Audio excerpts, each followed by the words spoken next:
Just checked in for your flight and want to keep your boarding pass handy on your iPhone?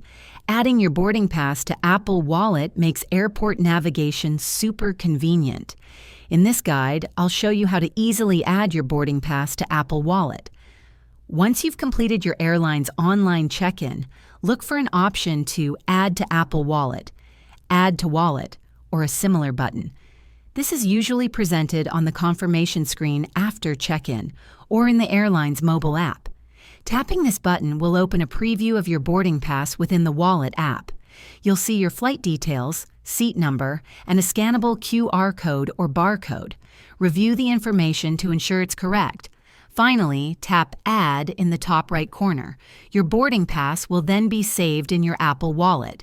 You can access it quickly from your iPhone's lock screen by double-clicking the side button, making boarding a breeze.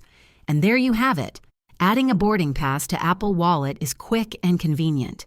If this video was helpful, give it a thumbs up and subscribe for more tips.